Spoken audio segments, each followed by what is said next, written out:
Hello, నేను మీ CS రావు. Chief సెక్రటరీగా ఉన్నటువంటి జవహర్ రెడ్డి సెలవు మీద వెళ్ళిపోయారు. ఆయన ప్లేస్లో నీరవ్ ప్రసాద్ని ఆంధ్రప్రదేశ్ ప్రభుత్వం నియమించింది. ప్రస్తుతం ఎన్నికల కమిషన్ ఆధ్వర్యంలో ఉంది కాబట్టి ఎన్నికల కమిషన్ నిర్ణయం తీసుకుంది, గవర్నర్ ఆమోదించారు. ఇప్పుడు చీఫ్ సెక్రటరీగా నీరవ్ కుమార్ ప్రసాద్ బాధ్యతలు స్వీకరించారు. ఇంతకీ నీరవ్ కుమార్ ప్రసాద్ ఎవరు, ఆయన ప్రొఫైల్ ఏంటి అనేది ఒకసారి చూద్దాం. నీరవ్ కుమార్ ప్రసాద్ ఐఏఎస్ 1987 బ్యాచ్కి సంబంధించినటువంటి సీనియర్ ఐఏఎస్ అధికారి. ఆయన పశ్చిమ గోదావరి జిల్లా అసిస్టెంట్ కలెక్టర్గా ఆయన కెరీర్ని ప్రారంభించారు. తొలి పోస్టింగ్ కూడా ఆయనకి పశ్చిమ గోదావరి జిల్లా అసిస్టెంట్ కలెక్టర్గా లభించింది. ఖమ్మం, చిత్తూరు జిల్లాల కలెక్టర్గా విధులు నిర్వహించారు.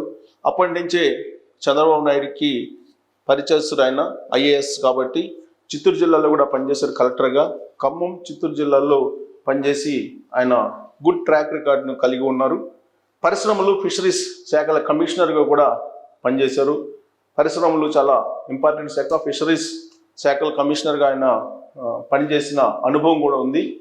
తెలుగుదేశం పార్టీ ప్రభుత్వంలో రోడ్లు, భవనాలు, టూరిజం, కార్మిక శాఖల స్పెషల్ చీఫ్ సెక్రటరీగా ఆయన పనిచేశారు 2014 అలాగే 19 మధ్యలో. ఇక వైఎస్ఆర్ కాంగ్రెస్ పార్టీ అధికారంలోకి వచ్చాక పర్యావరణం, అడవులు, సైన్స్ అండ్ టెక్నాలజీ శాఖల స్పెషల్ చీఫ్ సెక్రటరీగా ఆయన విధులు నిర్వహించారు. అటు వైఎస్ఆర్ కాంగ్రెస్ పార్టీ ప్రభుత్వంలో కానీ తెలుగుదేశం పార్టీ ప్రభుత్వంలో కానీ వివాద రహితునిగా ఆయనకి పేరుంది. ఐఏఎస్ లాగానే ఆయన పనిచేశారు. ఎక్కడ ఎవరికి కొమ్ముగాయకుండా పనిచేసినటువంటి ట్రాక్ రికార్డ్ నీరవ్ కుమార్ ప్రసాద్కి ఉంది. ఆ విషయాన్ని సచివాలయంలో ఉన్నటువంటి ఉద్యోగులే చెప్పుకుంటూ ఉంటారు. విచిత్రంగా 2019లో ఎల్వి సుబ్రహ్మణ్యం బదిలీ తర్వాత ఇన్ఛార్జ్ సిఎస్గా అప్పట్లో నీరవ్ కుమార్ ప్రసాద్ కొన్ని రోజుల పాటు జగన్మోహన్ రెడ్డి చీఫ్ సెక్రటరీగా పనిచేశారు. జగన్మోహన్ రెడ్డి ముఖ్యమంత్రి అయిన తర్వాత 2019లో జగన్మోహన్ రెడ్డి సీఎం అయ్యే నాటికి ఎల్వి సుబ్రహ్మణ్యం చీఫ్ సెక్రటరీగా ఉన్నారు. ఆ తర్వాత చట్టానికి విరుద్ధంగా, నిబంధనలకు విరుద్ధంగా జగన్మోహన్ రెడ్డి చెప్పేటువంటి పనులను చేయలేక ఎల్వి సుబ్రహ్మణ్యం తిరుగుబాటు బావుట ఎగరవేశారు. దాంతో ఎల్వి సుబ్రహ్మణ్యాన్ని బదిలీ చేశారు. ఎల్వి సుబ్రహ్మణ్యం బదిలీ అయిన తర్వాత ఇమీడియట్గా ఇన్ఛార్జ్ సిఎస్గా నీరవ్ కుమార్ ప్రసాద్ని కొన్ని రోజుల పాటు నియమించారు. సో ప్రవీణ్ ప్రకాష్కు నోటీసులు ఇవ్వడంతో ఎల్వి సుబ్రహ్మణ్యం మీద అప్పట్లో వేటు పడింది. సో ప్రవీణ్ ప్రకాష్కు అలాగే అంటే సీఎం ఆఫీస్లో సెక్రటరీగా ఉండేవాళ్ళు ప్రవీణ్ ప్రకాష్, అప్పట్లో చీఫ్ సెక్రటరీగా ఉన్నటువంటి ఎల్వి సుబ్రహ్మణ్యానికి మధ్య ఒక ప్రచన్న యుద్ధం జరిగింది ఐఏఎస్ల మధ్య. ఆ క్రమంలో ప్రవీణ్ ప్రకాష్ సీనియారిటీని కాదని, నిబంధనలు కాదని ఆయన కొన్ని నిర్ణయాలు తీసుకున్నారు అనేది ఎల్వి సుబ్రహ్మణ్యం చెప్పారు అప్పట్లో. అందుకే ఎల్వి సుబ్రహ్మణ్యం ప్రవీణ్ ప్రకాష్కి నోటీసులు ఇచ్చారు. ఆ వివాదంలోనే ఎల్వి సుబ్రహ్మణ్యం బదిలీ కావడం జరిగింది. అప్పుడు నీరవ్ కుమార్ ప్రసాద్ ఇన్ఛార్జ్ చీఫ్ సెక్రటరీగా నియామకం అయ్యారు. 2020లో సిసిఎల్ఏ పదవికి ఆయన వెళ్ళారు. 2020లో అంటే ఇన్ఛార్జ్ చీఫ్ సెక్రటరీ నుంచి సిసిఎల్ఏ పదవికి వెళ్ళారు. సిసిఎల్ఏ పదవి అనేది చాలా focal post, so important post కూడా. సో అత్యంత ప్రాధాన్యత కలిగినటువంటి పోస్టులకి ఆయన్ని బదిలీ చేయడం జరిగింది. సిసిఎల్ఏకు చీఫ్ సెక్రటరీ పదవి ఇవ్వడం ఆనవాయితీ. జనరల్గా చీఫ్ సెక్రటరీ అనేది హోదా సిసిఎల్ఏకి ఉన్నారని అంటే చీఫ్ సెక్రటరీ హోదా ఉంటుంది. సో కాబట్టి చీఫ్ సెక్రటరీ పదవి ఇవ్వడం అనేది ఆనవాయితీ. సో నీరవ్ కుమార్ కంటే 3 ఏళ్ళు జూనియర్ జవహర్ రెడ్డి అయినప్పటికీ కూడా ఆయన జవహర్ రెడ్డికి చీఫ్ సెక్రటరీగా ఇస్తూ జగన్మోహన్ రెడ్డి నిర్ణయం తీసుకున్నారు. 2022లో పర్యావరణం, అడవులు, సైన్స్ అండ్ టెక్నాలజీ శాఖల స్పెషల్ చీఫ్ సెక్రటరీగా ఈయన నియామకం అయ్యారు 2022లో. ఆ తర్వాత ఏపీ క్యాడర్లో senior most IAS Nirav Kumar ప్రసాద్కి పేరుంది. ప్రస్తుతం ఉన్నటువంటి ఐఏఎస్ల్లో సీనియర్ మోస్ట్ ఐఏఎస్ అధికారి నీరవ్ కుమార్ ప్రసాద్.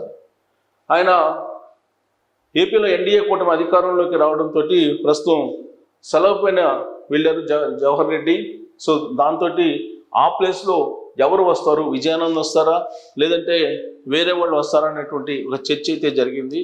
ఆ క్రమంలో విజయానంద లేదా నీరవ్ కుమార్ ప్రసాద్ అంటే సీనియర్ మోస్ట్ ఐఏఎస్గా పేరున్న వివాద రహితునిగా ఉన్నటువంటి ట్రాక్ రికార్డ్ తోటి నీరబ్ కుమార్ ప్రసాద్ని ఇప్పుడు చీఫ్ సెక్రటరీగా చేశారు. సో ఆయన మరొక 4 రోజుల్లో పదవి విరమణ కూడా చేయబోతున్నారు. అయినప్పటికీ ఆయన్నే చీఫ్ సెక్రటరీగా నియమించారు governor. So Nirab Kumar Prasad track రికార్డే ఆయన్ని ఇప్పుడు చీఫ్ సెక్రటరీగా నియమించడానికి కారణమైంది. వాస్తవంగా చీఫ్ సెక్రటరీగా ఉన్నటువంటి జవహర్ రెడ్డి 2 రోజుల క్రితం చంద్రబాబు నాయుడిని కలిసేందుకు ప్రయత్నం చేశారు. సహచర ఐఏఎస్లతో కలిసి చంద్రబాబు నాయుడు ఇంటికి వెళ్ళి అభినందనలు తెలిపేటువంటి ప్రయత్నం చేశారు. ఆ తర్వాత ఏకాంతంగా మాట్లాడేందుకు అవకాశం ఇవ్వాలని చెప్పి జవహర్ రెడ్డి చంద్రబాబు నాయుడిని కోరారు.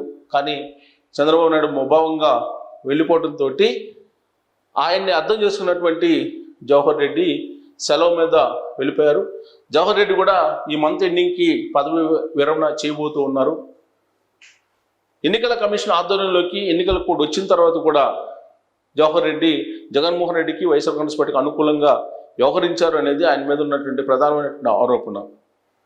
వృద్ధులు అలాగే మహిళలకు ఇచ్చేటువంటి పెన్షన్లు ఏవైతే ఉన్నాయో ఆ పెన్షన్లను ఇంటికి వెళ్ళి ఇవ్వకుండా చేసి 33 మంది వృద్ధులు మరణించడానికి కారణమయ్యారు జవహర్ రెడ్డి అనేది తెలుగుదేశం పార్టీ స్థిర నిశ్చయంతో కూడా ఉంది.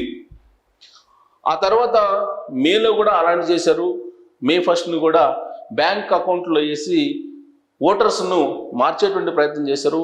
వైఎస్ఆర్ కాంగ్రెస్ పార్టీకి అనుకూలంగా మార్చేటువంటి ఒక ప్రయత్నం జవహర్ రెడ్డి చేశారు అనేది కూడా ఆయన మీద ఉన్నటువంటి అభియోగం.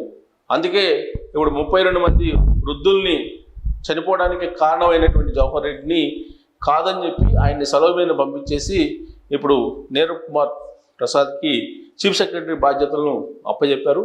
సో చంద్రబాబు నాయుడు ప్రమాణ స్వీకారానికి సంబంధించిన ఏర్పాట్లు కూడా నీరబ్ కుమార్ ప్రసాదే చేయబోతూ ఉన్నారు. సో ఆయన మరొక 4 రోజుల పాటు చీఫ్ సెక్రటరీగా కొనసాగుతారు. ఆ తర్వాత మరొక చీఫ్ సెక్రటరీని ఎంపిక చేయాల్సి ఉంది. ఆ చీఫ్ సెక్రటరీ ఎవరు అనే దాని మీద రకరకాల చర్చలు జరుగుతున్నాయి. రాయలసీమకు సంబంధించినటువంటి ఒక సీనియర్ ఐఏఎస్ని చీఫ్ సెక్రటరీగా నీరబ్ కుమార్ తర్వాత నియమించడానికి ఇప్పటి నుంచే వ్యూహాలు పండుతూ ఉన్నారు. దానికి కూడా కొంతమంది బ్రోకర్లు తయారయ్యారు. ఆ బ్రోకర్లు ఇప్పుడు చంద్రబాబు నాయుడు దగ్గర చక్రం తిప్పుతున్నారు. వాళ్ళు చేసేటువంటి ప్రయత్నం కనుక ఫలిస్తే రాయలసీమకు సంబంధించినటువంటి ఒక ఐఏఎస్ ఆఫీసర్ని చీఫ్ సెక్రటరీగా నియమించేటువంటి అవకాశం ఉంది.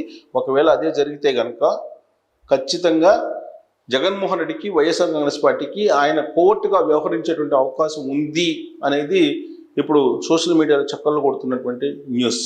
సో నీరబ్ కుమార్ ప్రసాద్ తర్వాత ఎవరిని ఎంపిక చేస్తారు చంద్రబాబు నాయుడు అనేది ఒక ఆసక్తికరమైన అంశమైతే ఒక పెద్ద చర్చన కూడా ఇప్పుడు మారింది.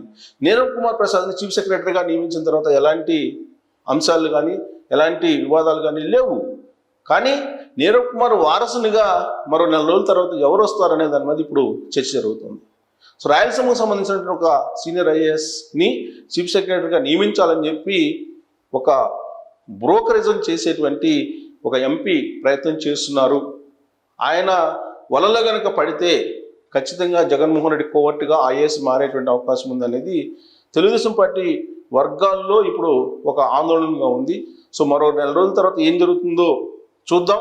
బట్ ఇప్పటికైతే నీరబ్ కుమార్ ప్రసాద్ ఎంపిక పట్ల అందరూ కూడా హర్షం వ్యక్తం చేస్తూ ఉన్నారు. వివాద రహితునిగా ఆయనకి పేరుంది.